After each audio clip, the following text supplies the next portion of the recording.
मनोमन मेरे मन में एक पूज्य भाव आप लोगों के लिए है मेरे दिल में।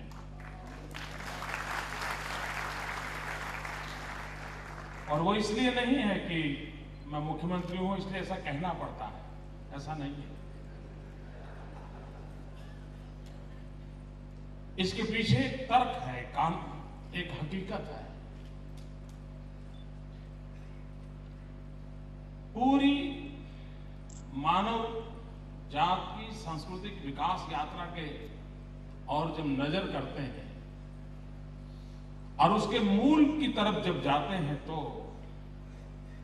एक जगह पर आकर के रुकते हैं जहां से मानव संस्कृति के विकास की यात्रा का आरंभ हुआ था। वो जगह वो है जहां आपके पूर्वजों ने पराक्रम किया।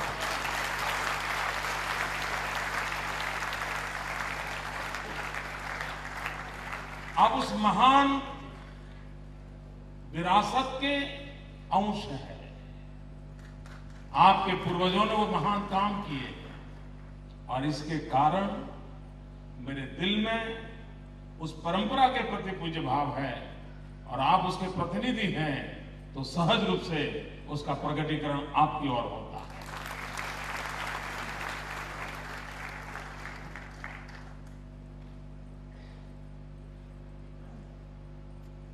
सिंधु और सरस्वती के किनारे पर पूरे मानव जात के कल्याण के लिए हमेशा हमेशा सोचा गया।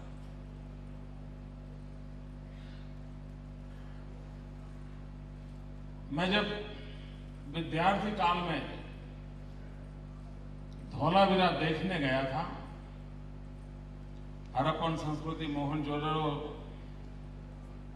और वहां की बारीकियों को वहां के लोग जो समझा रहे थे तो मन को इतना बड़ा गर्व होता था कि हमारे पूर्वज कितना लंबा सोचते थे।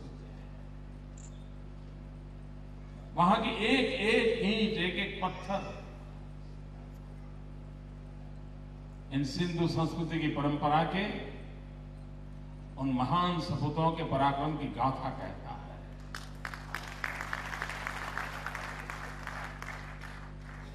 आज दुनिया में ओलंपिक गेम्स की चर्चा होती है, बहुत बड़े बड़े खेल के मैदान, बड़े बड़े स्टेडियम की चर्चा होती है। आप में से यहां बैठे हुए कई लोग होंगे शायद जिन्होंने आप ही के पूर्वजों के उस पराक्रम की ओर देखने का शायद सौभाग्य नहीं मिला होगा। अगर आप धौलावीरा जाएंगे तो वहां पाएंगे तो वहां हम 5000 साल पहले इतना बड़ा स्टेडियम था और खेलकूद के इतने बड़े समारोह होते थे, उसकी सारे चिन्ह आज भी वहां मौजूद हैं। यानी क्या विशालता से देखते होंगे। आज पूरी दुनिया में साइनेज की कल्पना है, भाई गली इस तरफ जाती है तो वहां लिखा होता है, गली का नाम एरो करके लिखा होता है, साइनेज ही होते हैं। और साइनेज किसके लिए जरूरत होती है? आप किसी छोटे गांव में जाओ तो वहां साइनेज नहीं होते, कहीं यहां जाओ तो यहाँ पटेलों का मोहल्ला है, यहाँ बनिए का मोहल्ला, ऐसा कुछ लिखा नहीं होता है क्योंकि गांव छोटा होता है, सबको पता होता है क्या कुछ है, इसलिए कोई बोर्ड लगाने की जरूरत नहीं पड़ती। 5000 साल पहले धौलावीरा दुनिया का पहला शहर था जहां साइनेजिस थे, आज भी मौजूद है। क्या कारण होगा? कारण दो होंगे। एक, वो एक बहुत बड़ा शहर होगा और दूसरा, वहां पर देश विदेश के लोग आते जाते होंगे और तभी तो इन चीजों की जरूरत पड़ी होगी।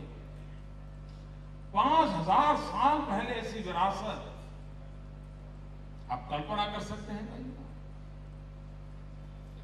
क्या कभी आपको फील होता है? और मैं चाहूंगा कि जब इस प्रकार का समारोह हम कर रहे हैं और इस महान परंपरा का गौरव गान गाते हुए हम इकट्ठे हुए हैं तो हमारी नई पीढ़ी को उस इतिहास और संस्कृति का परिचय कराने के भी कुछ कार्यक्रम हो तो शायद नई पीढ़ी के पास ये बात पहुंचेगी।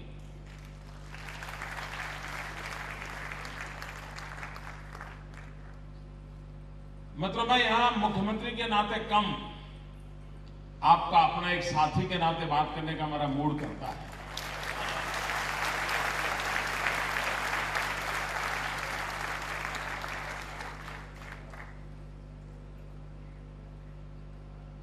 मुझे बहुत बार लगता है कि क्योंकि मैं यहां अहमदाबाद में आधे से अधिक सिंधी परिवार होंगे जिसके घर मैंने रोटी खाई होगी।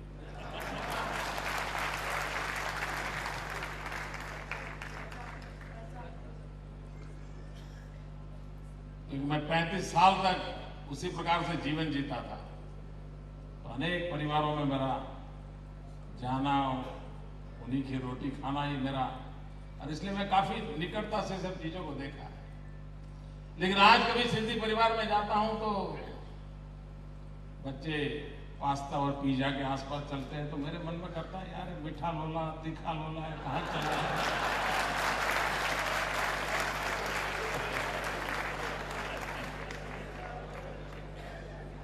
तो पकवान कौन खिलाएगा?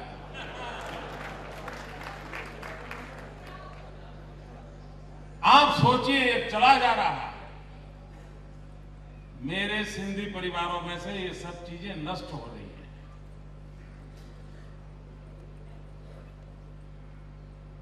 क्या ये हमारी जिम्मेवारी नहीं है कि हम इन विरासत को बचाएं? मैं कई बार मेरे मित्रों से कहता हूं कि भैया अहमदाबाद में कभी तो सिंधी फूड फेस्टिवल करो।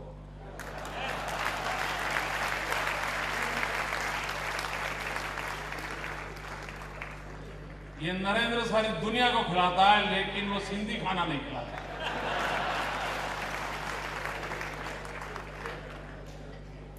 मैंने कहा मैं मुख्यमंत्री के नाते नहीं, अपनों के नाते आपके साथ बीच में बातें कर रहा हूं, क्योंकि मैं इतना मिलजुल करके आप लोगों के बीच में पला बढ़ा हूं, इसलिए मुझे पता है। आप युवा पीढ़ी को जाके कहिए, उनसे पूछिए सिंधी का परंपरागत पहनाव क्या था, क्या पहनते थे।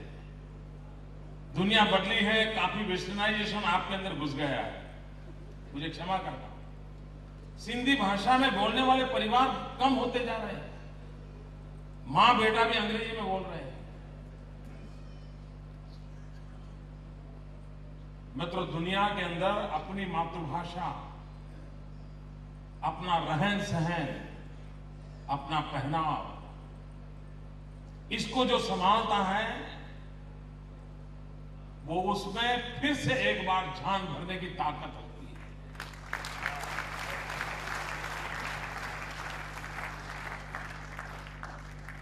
और एक समाज के नाते आप इकट्ठे हुए हैं तो मेरी प्रार्थना होगी कि एक बार संकल्प करके जाएं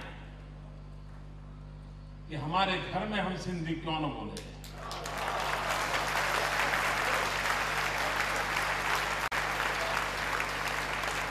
हम अमेरिका में हो, हम हांगकांग में रहते हो, हम चाइना में गए हो, कहीं पर भी गए हो,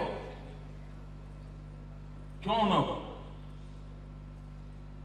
और उस सिंधी भाषा की, अपनी भाषा की एक ताकत होती है। मुझे अडवाणी जी एक बार सुना रहे थे, बेनजीर भुट्टो यहां आई थी तो उनकी फॉर्मल मीटिंग थी, सारे प्रोटोकॉल रहते हैं, लेकिन जैसे अडवाणी जी को देखा बेनजीर सिंधी में चालू हो गई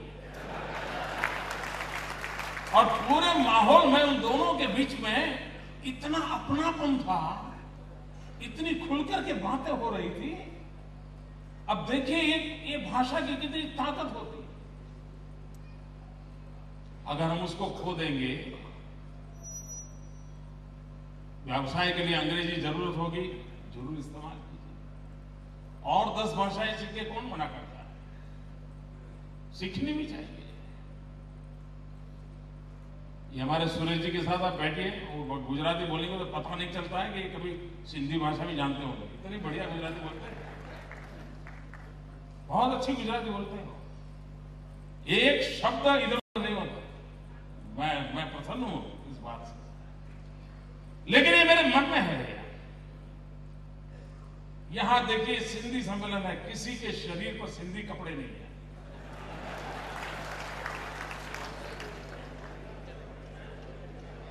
इसे आप आलोचना मत समझिए भैया, इसे आप आलोचना मत समझिए।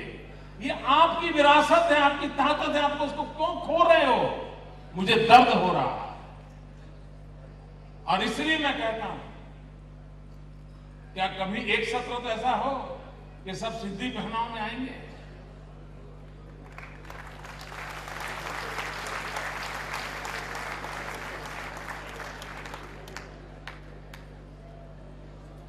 देखिए आज मॉरिशस में 150-200 साल पहले हमारे लोग गए, मजदूर के नाते गए, मजदूर भी नहीं गुलाम के नाते गए।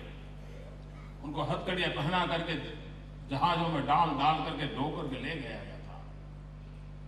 लेकिन वो जाते समय अपने साथ रामायण ले गए, तुलसीकृत रामायण, और उनके पास कुछ नहीं था। मॉरिशस में गए, दुनिया के कई देश ऐसे हैं जहां वो गए, इस एक सहारा था उनके पास। आज 200 साल के बाद भी आप जाएं, बहुत सी सारी चीजों का बदलाव आया होगा, तो भी एक उस रामायण अपने पास होने के कारण इस मिट्टी के साथ उनका नाता वैसा का वैसा रहा।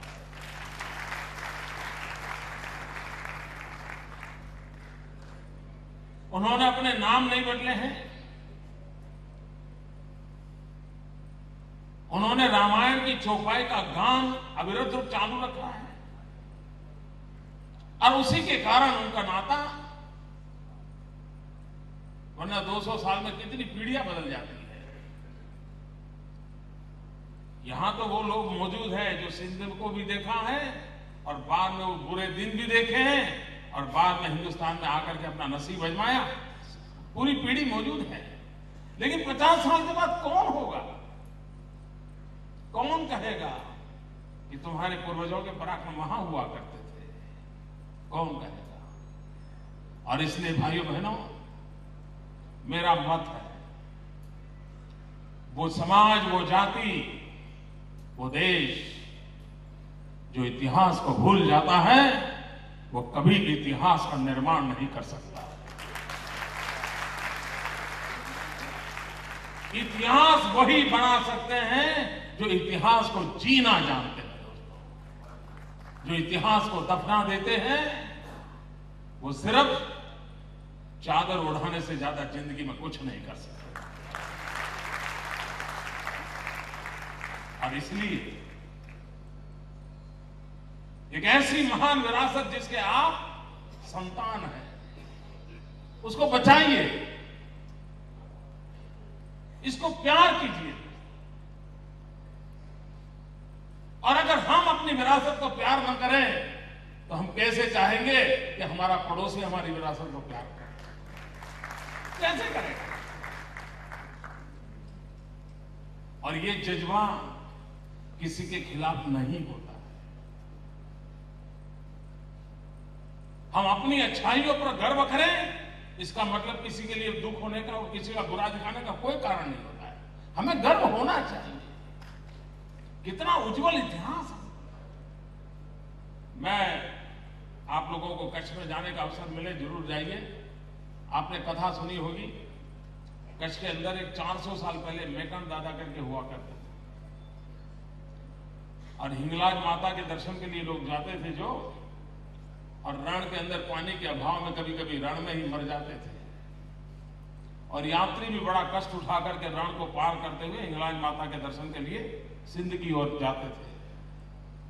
तो वो अपने पास एक गधा और एक कुत्ता रखते थे, और वो ऐसे ट्रेन हुए थे, वो रण में जाकर के देखते थे कि कहीं कोई मनुष्य परेशान तो नहीं है। वो गधा और कुत्ता पानी पहुंचाते थे रण में जाकर के, और जरूरत पड़ी तो उसको उठा करके वहां ले आते थे, और वो रेगिस्तान के किनारे पर वो नसीब वाले थे, उनके पास एक कुआं था जिसमें शुद्ध मीठा पानी रहता था, आज भी मौजूद है, कहीं जाए तो आप। भूकंप में वो जगह खत्म हो गई थी, हमने फिर से उसको दोबारा बनाया है, दोबारा उसको बनाया। 400 साल पहले माकन दादा ने जो लिखा था वो आज भी उपलब्ध है। उसमें एक बात लिखी थी, एक दिन ऐसा आएगा। एक इंसान 400 साल पहले लिख के गया है, सिंध और गुजरात की सीमा पर बैठा हुआ चौकीदार था वो माकन दादा, वो लिख के गया है, एक दिन ऐसा आएगा जब सिंधु, सरस्वती और नर्मदा तीनों एक होगी।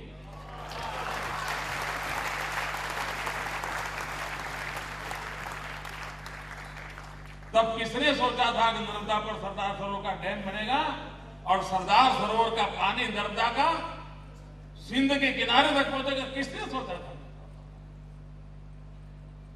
और आप लोगों को जानकारी होगी, सिंधु नदी में जब बाढ़ आती है तो पाकिस्तान के उस छोर पर समुद्र के पहले एक डैम बना हुआ है, तो पानी ओवरफ्लो होता है सिंधु का, और ओवरफ्लो होता है तो अधिकतम पानी हमारे रेगिस्तान के अंदर हिंदुस्तान में गुजरात की तरफ आता है। और वो जगह आप देखें, मीलों चौड़ा पट है जहां ये पानी आता है। लेकिन दुर्भाग्य यह है कि वो खारा, बिल्कुल नमकीन, एकदम से बहुत ही समुद्र जैसा पानी हो जाता है, काम में नहीं आता है। लेकिन मैं उस जगह के दर्शन करने के लिए गया था रेगिस्तान में, जहां वो पानी आता है। और बाद में मैंने भारत सरकार को चिट्ठी लिखी थी कि क्या पाकिस्तान से बात नहीं हो सकती है कि जो ये फ्लड वाटर है जो समुद्र में जाता है उसको अगर कैनाल से इस तरफ ले आए तो मेरे माकन दादा का जो सपना था सिंधु, सरस्वती, नर्मदा इकट्ठा करना, हम करके देखेंगे।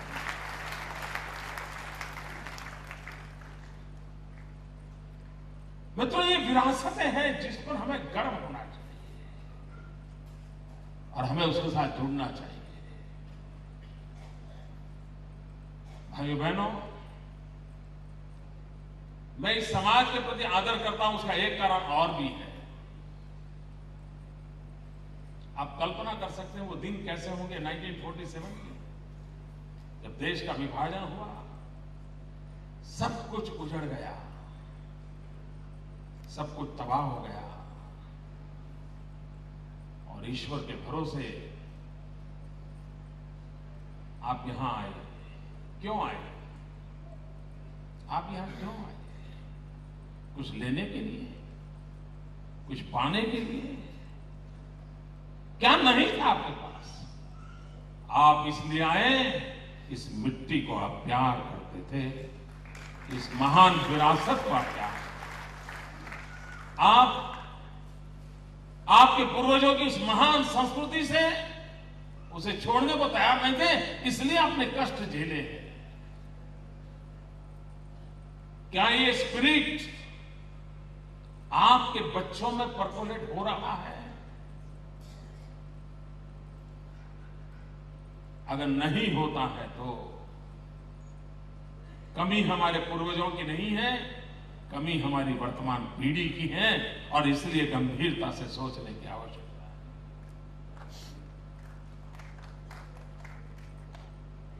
मित्रों, मैं बचपन में मेरे गांव में एक सिंधी सज्जन को देखा करता था। उस समय उनकी आयु, मैं तो छोटा था, उस समय उनकी आयु करीब 60-65 साल होगी। आर्थिक स्थिति बड़ी खराब थी उनकी, बहुत शरीर उनका दुबला, पूरा चेहरा मोहरा मुझे बराबर याद है, आज भी याद है। एकदम दुबला पतला शरीर, कपड़ों का कोई ठिकाना नहीं। वो बस स्टेशन पर हमेशा दिखते थे और अपने हाथ में पापड़ बेचना या चॉकलेट बेचना या बिस्किट बेचना, पैसेंजर बॉय का ट्रे जैसा रखते थे और बेचते थे। मैं जब तक मेरे गांव में रहा तब तक वो जिंदा थे और मैंने हमेशा उनको यही काम देखा। वो एक दृश्य मेरे मन को आज भी छूता है। इतनी गरीबी थी उनकी इतनी कंगालियत से जीवन गुजारते थे, शरीर भी साथ नहीं देता था। मेरा गांव छोटा था, वहां बिस्किट कौन खाएगा, चॉकलेट कौन खाएगा, कौन खर्चा करेगा। लेकिन उसके बावजूद भी वो अपने व्यावसायिक स्पिरिट के साथ बस स्टेशन पर जाके खड़े हो जाते थे, कुछ बेच करके कुछ कमाई की कोशिश करते थे। लेकिन मैंने कभी भी उनको भीख मांगते हुए देखा नहीं।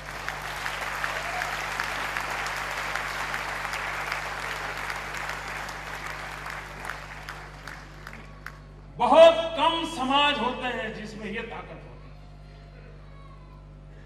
और सिंधी समाज के अंदर जेनेटिक सिस्टम में ताकत पड़ी है स्वाभिमान की।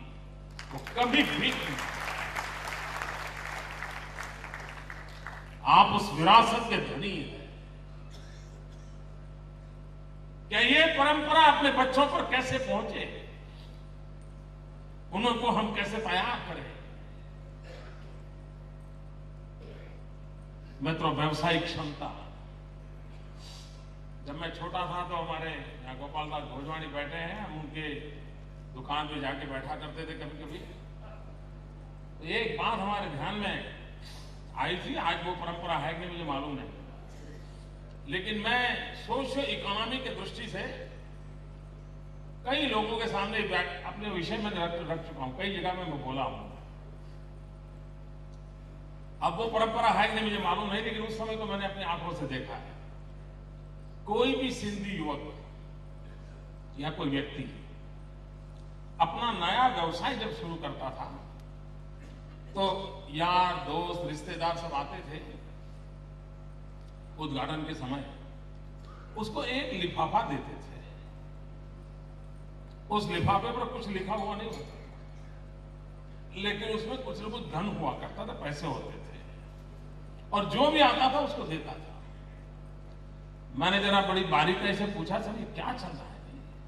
तो मेरे ध्यान में आया कि एक परंपरा है समाज में कि कोई भी ऐसा नया व्यवसाय करता है तो समाज के लोग मिलकर आते हैं, तो उसको कुछ न कुछ पैसे देते हैं, वो उसको बिजनेस करने के लिए वो पूंजी के रूप में काम आते हैं। और वो बाद में कहीं ऐसा अवसर हो तो खुद भी अपने तरीके से जाकर के दे के आता है, लेकिन देने वाले का नाम नहीं होता है। मित्रों, ये जो परंपरा मैंने देखी, अपने ही स्वजन को, अपने ही जाति के व्यक्ति को व्यवसायिक क्षेत्र में अपने पैरों पर खड़ा करने के लिए कितना बढ़िया सोशल कंसेप्ट था, सोशल इकोनॉमी। ये अपने आप में शायद दुनिया में बहुत रेयरेस्ट ऑफ द। हमारे यहाँ शादियों में होता है कि शादी में इस प्रकार के देते हैं, तो शादी के समय खर्च होता है तो वही चलो, उस परिवार को मदद हो जाएगी, उनका काम निकल जाएगा। लेकिन व्यवसाय में ये परंपरा, ये मेरे सिंधी परिवारों की जब दुकानों के उद्घाटन में जाया करता था, मैं देखता था, और उसमें मुझे लगता है कि कितना बड़ा सोशियो इकोनॉमी का कितना बड़ा बढ़िया थिंकिंग हमारे पूर्वजों ने बना करके हमको दिया है। कोई भी डूबेगा नहीं, हर कोई उसका एक हाथ पकड़ करके ऊपर लाने की कोशिश करेगा। इस महान परंपरा है। मैं भी श्रीचंद जी को पूछ रहा था कि सिंधी चैनल है क्या, कोई टीवी चैनल? चल रहा है। मुझे तो मालूम है, मैंने उनको क्यों पूछा होगा, आपको मालूम होना चाहिए ना।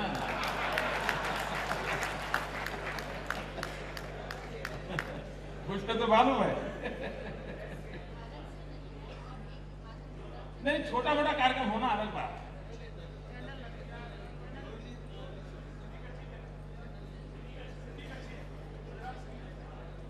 वो पूरी चैनल नहीं है जी, छोटे कार्यक्रम चलते हैं। बहुत जरूरत है। नहीं, मैंने सही जगह पर सवाल पूछ लिया था।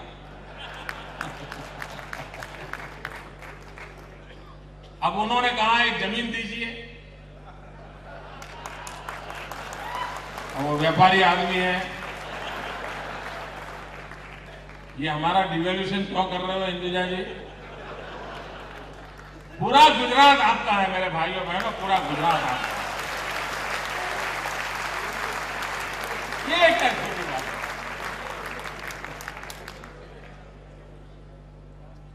पूरा गुजरात आपके हवाले है, मौज कीजिए।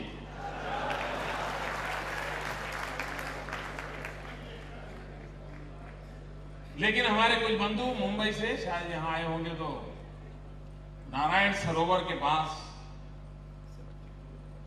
एक ऐसा ही सिंधु संस्कृति परंपरा का कल्चरल सेंटर बनाने के लिए मुंबई के ही हमारे कुछ मित्र आगे आए हैं। उनको हमने जमीन दी है बहुत बड़ी मात्रा में, और नारायण सरोवर यानी एक प्रकार से आज के भारत का वो आखिरी छोर है, उधर से पाकिस्तान की सीमा के पास पड़ता है, तो वहां एक काफी अच्छा एक कल्चरल सेंटर बनेगा। उस दिशा में काम चल रहा है और उसका लाभ होगा। बहुत बड़ा काम उसके कारण होने वाला है। जी हाँ, बैठे यहाँ पर तो वो काम काफी अच्छा होगा, मुझे विश्वास है। आप लोग गुजरात के विषय में भली भांति अब इस बात को जानते हैं कि गुजरात ने काफी तरक्की की है, प्रगति की है। सबको भोजन करना होगा ना। ये गुजरात की कथा सुना है? आवाज नहीं आ रही है? आ रही है।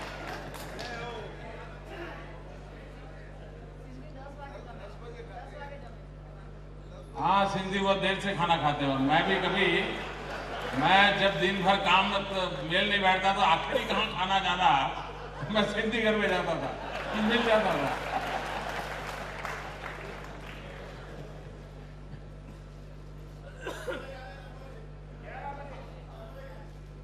नहीं, आज की डेट में तो जरूर खा लीजिए।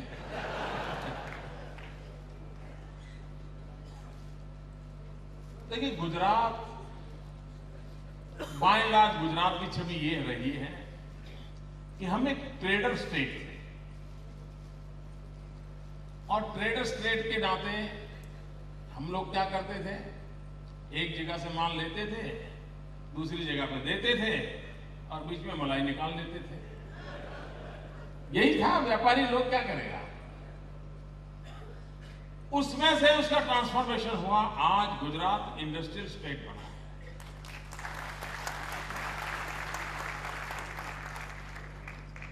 और इस 21वीं सदी के पहले दशक में गुजरात ने जो प्रगति की ऊंचाइयों को पार किया है, अगर कोई गुजरात को एक सैंपल के रूप में देखें तो उसको विश्वास हो जाएगा, अगर गुजरात में हो सकता है तो पूरे हिंदुस्तान में भी हो सकता है और हमारा देश महान बन सकता है।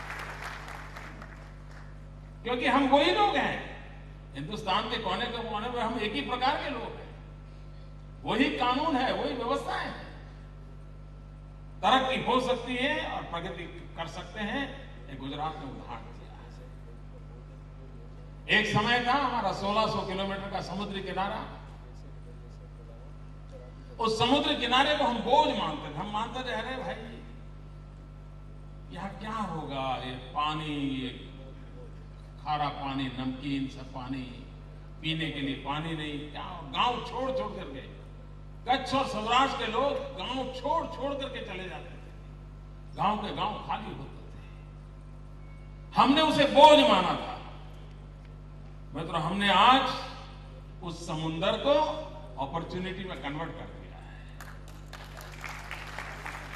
कभी जो बोझ लगता था उसको हमने अवसर में पलटा, और 1600 किलोमीटर के समुद्री किनारे पर 40 से अधिक बंदर, एक पूरा नेटवर्क खड़ा किया है। और पूरे हिंदुस्तान का टोटल जो कार्गो है, प्राइवेट कार्गो, उसका 85% कार्गो हैंडलिंग गुजरात के समुद्री किनारे पर।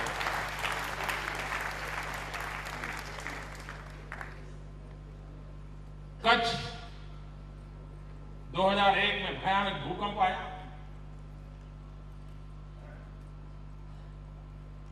ऐसा लगता था कि अब गुजरात खत्म हो जाएगा, और वो भीषण भूकंप था। 13,000 से अधिक लोग मारे गए थे, लाखों मकान ध्वस्त हो गए थे,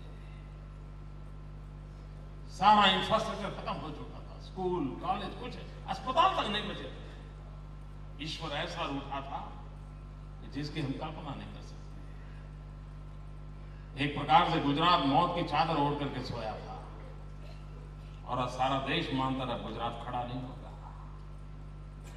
मित्रों, वर्ल्ड बैंक का रिपोर्ट कहता है कि समृद्ध देश को भी भूकंप जैसी आपदा के बाद बाहर निकलना है तो 7 ईयर लग जाते हैं, मिनिमम 7 ईयर। मित्रों, गुजरात 3 साल के भीतर भीतर दौड़ने लग गया। एक समय था जब कच्छ का ग्रोथ नेगेटिव था, इवन पॉपुलेशन भी, लोग बाहर चले जाते थे, जनसंख्या कम होती जा रही थी। आज कच्छ जो 2001 में मौत की चादर ओढ़ के सोया था, वो आज हिंदुस्तान का फास्टेस्ट ग्रोइंग डिस्ट्रिक्ट है, फास्टेस्ट ग्रोइंग डिस्ट्रिक्ट।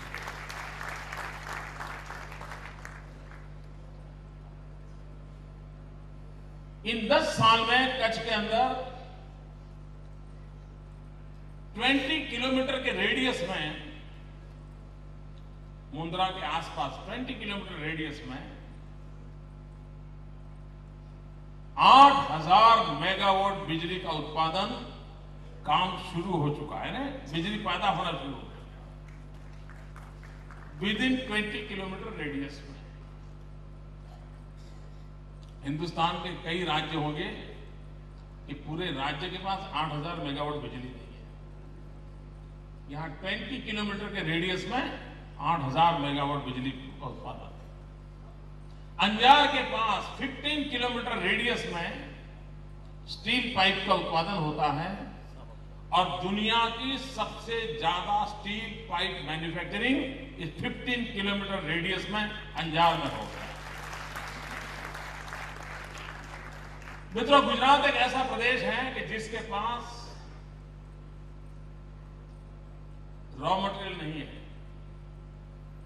माइंस और मिनरल्स हमारे पास नहीं है, आयरन और हमारे पास नहीं है, लेकिन स्टील का सबसे ज्यादा उत्पादन हम करते हैं। हमारे पास डायमंड की खदान नहीं है, लेकिन दुनिया के अंदर 10 में से 9 डायमंड हमारे यहां तैयार होते हैं। दुनिया की कोई नट नटी ऐसी नहीं होगी जिसके शरीर पर डायमंड हो और मेरे गुजराती का हाथ न लगा।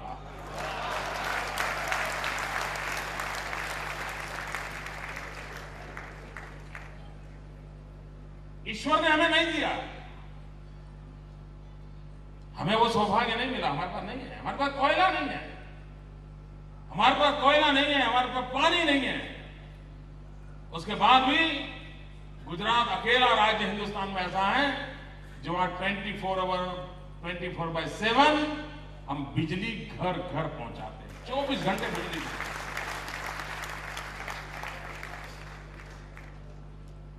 मेरे यहां कभी 5 मिनट भी बिजली चली जाए ना तो बहुत बड़ी खबर बन जाती है कि मोदी के राज में आज 5 मिनट अंधेरा हो गया। हिंदुस्तान के और राज्य ऐसे हैं कि जहां बिजली आए तो खबर बनती है कि पिछली मंगल को आई थी। मित्रों, विकास का पैमाना में इतना बड़ा फर्क है। फार्मास्यूटिकल दुनिया में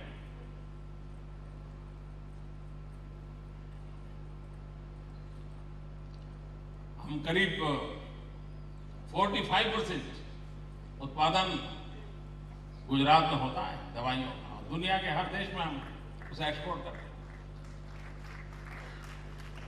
अब हम केमिकल की दुनिया में थे। आप लोगों को कभी दहेज जाने का अवसर मिले, हिंदुस्तान का एकमात्र लिक्विड केमिकल का हमारा पोर्ट है हमारे पास, और एक नया SIR जहां बना है हमारा दहेज में, शंघाई की बराबरी कर रहा है। उसकी तुलना होती है शंघाई जैसे दहेज के केमिकल पोर्ट के हमारे, और SIR वहां बन रहा है।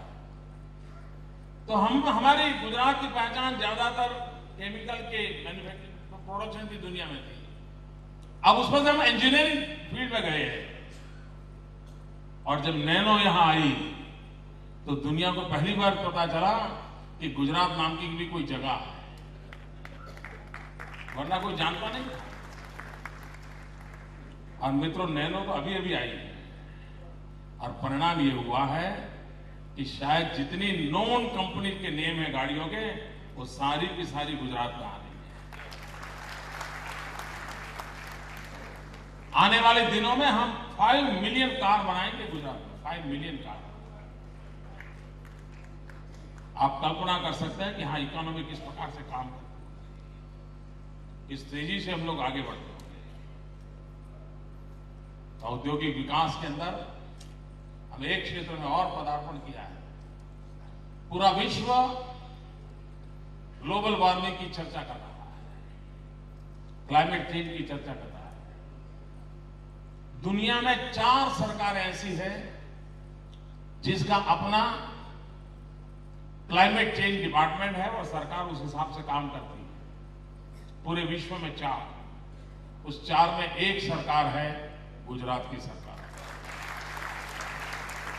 हमारा अलग क्लाइमेट चेंज डिपार्टमेंट है और हम एनवायरमेंट फ्रेंडली डेवलपमेंट उस पर बल दे रहे हैं, क्योंकि हम जानते हैं कि गुजरात जिस प्रकार से तरक्की कर रहा है तो मानव जीवन की भी रक्षा होनी चाहिए और दोनों का मेल होना चाहिए। और उसमें हमने एक इनिशिएटिव लिया है सोलर एनर्जी का। मित्रों, मैं बड़े गर्व के साथ कहता हूं, आज गुजरात दुनिया का सोलर कैपिटल बन गया है। We are the world capital of the solar energy.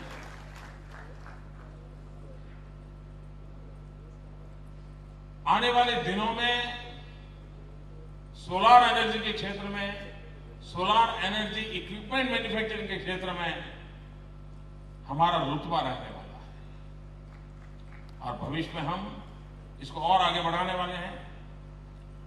Rooftop solar system के लिए हम पॉलिसी ला रहे हैं। जो भी मकान बनाएगा उसके छत पे सोलर सिस्टम होगी। सरकार उसके साथ बिजली खरीदने के लिए तय करेगी, क्योंकि दुनिया में जिस प्रकार से पेट्रोलियम के दाम और कोयले के दाम बढ़ते जा रहे हैं तो बिजली का बहुत बड़ा संकट पैदा हो सकता है। और मित्रों, मैं विश्वास से कहता हूं, कितना भी संकट क्यों ना आए, गुजरात इस संकट से बच जाएगा। और एनर्जी के बिना विकास रुक जाएगा। जहां भी ये संकट होगा विकास रुक जाएगा। ये हमने उसके लिए काफी सोच करके हमने काम किया है। हम बायोफ्यूल में बहुत काम कर रहे हैं। और मित्रों, बायोफ्यूल में काम कर रहे हैं तो एक दिन वैसा आएगा, आज हम खाड़ी के तेल पर जिंदगी गुजार रहे हैं, एक दिन ऐसा आएगा झाड़ी के तेल से हमारा काम चल जाएगा। बायोफ्यूल होगा, खेत में फ्यूल पैदा होगा। हम उस दिशा में बहुत बड़ी मात्रा में काम कर रहे हैं और एक मंत्र लेकर के चल रहे हैं कि अब खाड़ी का तेल नहीं, झाड़ी का तेल चाहिए। उसकी वो दिशा में हम काम कर रहे हैं। उससे बहुत बड़ा बदलाव आने वाला है, इस स्थिति बनने वाली है। मित्रों, गुजरात एक जमाना ऐसा था कि यहां 4000 गांव ऐसे थे कि जहां फरवरी महीने के बाद 8 महीने तक करीब 6 महीने तक करीब टैंकर से पानी जाता था। जब तक टैंकर गांव में नहीं आता था, पीने का पानी उपलब्ध नहीं होता था। ये हालत गुजरात की इस 21वीं सदी में 2001-2 में थी। हमने नर्मदा योजना पाइपलाइन से पीने का पानी गांव में पहुंचाने की योजना बनाई और 1400 किलोमीटर पाइपलाइन हमने 700 डेज में लगा दी।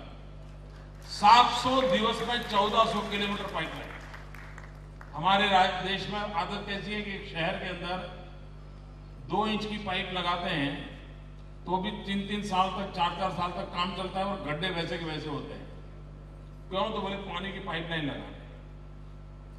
हमने 700 डेज में 1400 किलोमीटर पाइपलाइन लगाई और पाइप की साइज ऐसी है कि आप परिवार के साथ मारुति कार में बैठ करके उस पाइप में से गुजर सकते हैं।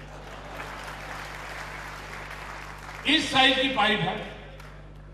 700 डेज में 1400 किलोमीटर पाइप।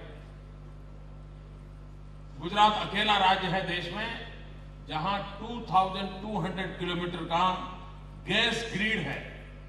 मेरे यहां घरों में, किचन में टैप से गैस मिलता है, बॉटल सिलेंडर की जरूरत नहीं पड़ती। कई शहरों में हुआ है और भी अनेक शहरों में आगे बढ़ने वाले हैं। यानी हमने इंफ्रास्ट्रक्चर के नए रूप को पकड़ा है। पहले इंफ्रास्ट्रक्चर का रूप होता था रोड बन जाए, बस आने लग जाए, बस स्टॉप बन जाए, धीरे धीरे आया रेलवे स्टेशन हो जाए, थोड़ा आगे आया तो एयरपोर्ट हो जाए। हमारा इंफ्रास्ट्रक्चर की सोच 21वीं सदी को ध्यान में रखते हुए गैस ग्रिड, पानी की ग्रिड उस दिशा में चली। और दूसरा एक काम हमने जो किया है वो है ऑप्टिकल फाइबर नेटवर्क। हम दुनिया में ऑप्टिकल फाइबर नेटवर्क की लेंथ के संबंध में दुनिया में नंबर 1 पर है। और मित्रों, मानव संस्कृति की विकास यात्रा जो रही है उसमें बहुत बड़ा बदलाव आया है। एक जमाना था जहां नदी होती थी वहां मानव संस्कृति का विकास होता था।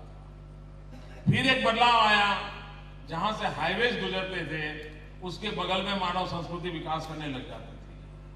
अब तो लोग मंदिर भी बनाते हैं तो हाईवे के पास बनाते हैं ताकि क्लाइंट को तकलीफ न हो। लेकिन वक्त बदल रहा है मित्रों। अब जहां से आप ऑप्टिकल फाइबर गुजरता होगा वहीं पर मानव बस्ती विकसित रहने वाली है। ऑप्टिकल फाइबर उसका, और गुजरात एक स्टेट है दुनिया में लेंथ वाइज सबसे बड़ा ऑप्टिकल फाइबर नेटवर्क है। पिछले बजट के अंदर 2011-12 के बजट में भारत सरकार ने अपने बजट में कहा कि वे हिंदुस्तान में 3000 गांवों में ब्रॉडबैंड कनेक्टिविटी का पायलट प्रोजेक्ट करेंगे। ये दिल्ली की भारत सरकार की, यहां कोई किसी दल से जुड़े मित्र हो तो मुझे क्षमा करना, मैं किसी दल की आलोचना नहीं करता हूं। लेकिन भारत सरकार ने एक घोषणा की थी बजट के समय कि 3000 गांवों में ब्रॉडबैंड कनेक्टिविटी का पायलट प्रोजेक्ट करेंगे। भाइयों बहनों, आपको जानकर के आनंद होगा, गुजरात के 18,000 गांव में 3 साल से ब्रॉडबैंड कनेक्टिविटी है। और उसके कारण आज मैं मेरे गांधीनगर से किसी भी गांव में वीडियो कॉन्फ्रेंस से बात कर सकता हूं। हम गांव के दूर सुदूर स्कूलों के अंदर लॉन्ग डिस्टेंस एजुकेशन से पढ़ा सकते हैं। एक अच्छा टीचर गांधीनगर में बैठ करके 500 किलोमीटर दूरी गांव के स्कूल के बच्चों को पढ़ा सकता है। ये नेटवर्क गुजरात में है। आमतौर पर राज्य केंद्र से कुछ न कुछ मांगते रहते हैं, हमेशा अखबार में आता रहता है कि रोड के लिए मांग की, फलाने के लिए मांग की, अस्पताल के लिए पैसे मांगे। ये हमारे देश में आपने इसको कहीं कहा था है गेहूं ज्यादा मांगे, कहीं आता है वे नमक हमको दो, ये भी आता है। तो ये है। लेकिन गुजरात क्या मांगता है? गुजरात का मांगने का दायरा ही दूसरा है। मैंने 1 साल पहले प्रधानमंत्री को चिट्ठी लिखी थी। मैंने कहा साहब हमारे सैटेलाइट इतने हैं, मुझे ये सैटेलाइट का उपयोग करने का अधिकार दीजिए। ये चिट्ठी लिखी थी क्योंकि मेरे यहां टेक्नोलॉजी का इतना उपयोग हो रहा है, मुझे इस नेटवर्क की आवश्यकता है। और मित्रों, मुझे खुशी है कि 3 दिन पहले भारत सरकार ने हमें सैटेलाइट में से एक ट्रांसपोंडर 36 mH मेगाहर्ट्ज इतनी यूटिलिटी का हमें अधिकार दिया है। आज मेरे यहां डिस्टेंस के लिए एक चैनल चला पाता हूं, अब मैं 14 चैनल चला पाऊंगा। 14। आप कल्पना कर सकते हैं कि हम विकास को किस ऊंचाई और किस दायरे पर मैं ले जा रहा हूं, किस स्पान पर हमारे यहां कितना बड़े कैनवास पर काम हो रहा है। मैंने कुछ ही चीजों का आपको थोड़ा झलक दी है। मित्रों, हम कुछ काम ऐसे करते हैं जिसको सुनकर के आपको हैरानी होगी। इस 10 साल में गुजरात में मिल्क प्रोडक्शन में 60% का ग्रोथ है। Can you imagine? 60% ग्रोथ है मेरा। और उसके पीछे जो मेहनत की उसका परिणाम आया है। हमारे यहां पशु आरोग्य मेला हम करते हैं और किसी पशु को 3 किलोमीटर से ज्यादा जाना ना पड़े, क्योंकि बीमार पशु को उससे ज्यादा ले जाना क्राइम है, ईश्वर का अपराध है। तो हम करीब 3,000 साढ़े 3,000 कैटल कैंप लगाते हैं उनके हेल्थ के चेकअप के लिए, और हम लगातार करते हैं पिछले 7 साल से।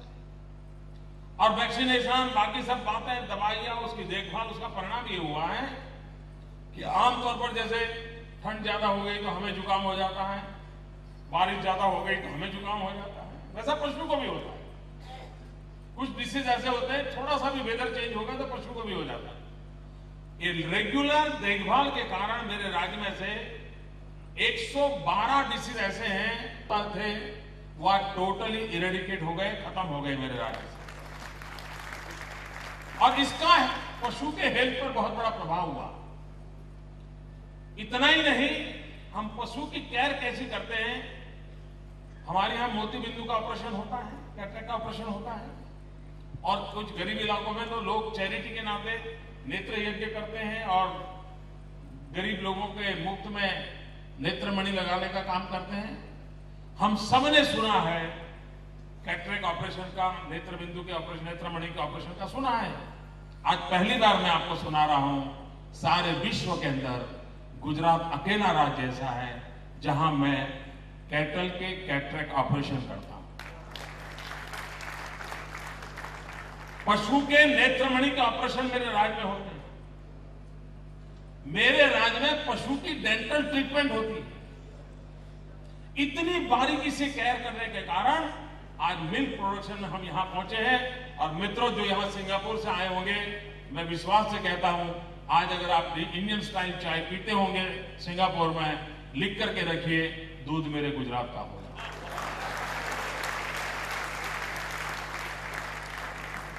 मित्रों, हमने एग्रीकल्चर सेक्टर में जो काम किया है, आज यूरोप के किसी भी देश में अगर भिंडी की सब्जी खाते हो, आप लिख करके रखना, वो भिंडी मेरे बारडोली से आएगी। मित्रों, एक जमाना था जो गिर के अंदर गिर की केसर प्रसिद्ध थी। आज कच्छ की केसर, कच्छ जो रेगिस्तान था, कच्छ के अंदर मैंगो का उत्पादन होता है और आज मेरी कच्छ की केसर दुनिया के देशों में एक्सपोर्ट होती है। मित्रों, 10 साल के भीतर भीतर क्या किया जा सकता है, एक छोटा सा सिर्फ सैंपल मैंने दिखाया आपको। पूरी फिल्म देखनी होगी तो महीने भर की कथा लगानी पड़ेगी।